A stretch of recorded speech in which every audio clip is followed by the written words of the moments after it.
Here's how to make steel cut oats in a thermos food jar. So first you want to preheat. So you take some boiling water. I'm going to use a measuring cup. So I preheat the measuring cup by putting boiling water in it. Preheat the thermos with a little bit of boiling water. And then I put the lid on the thermos so that the lid also gets hot.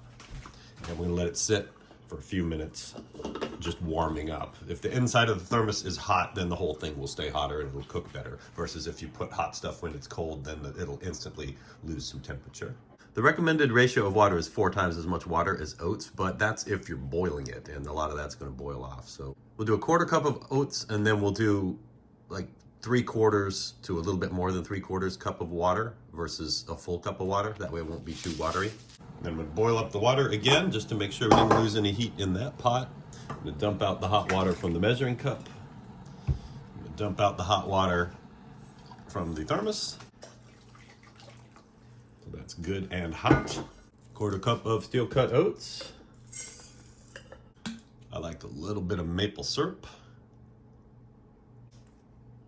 Some butter. Pour almost a cup of water. Somewhere between 3/4 and 1 cup of water. Then quickly dump it in the hole. Quickly seal it up. And then they say anywhere after an hour it's ready to go. So I'm gonna stir it up a little bit, and then we'll go for a bike ride and we'll eat it on the beach. And if you want one of these, there's a link in the description.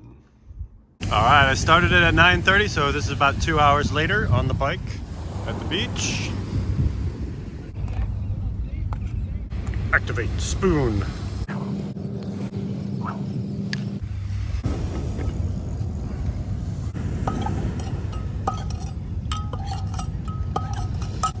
Temperature check. So it's 153 degrees in there, still plenty warm. You'll have to experiment with the water on it. Like it looks like I still used a little bit too much water, but how's it taste?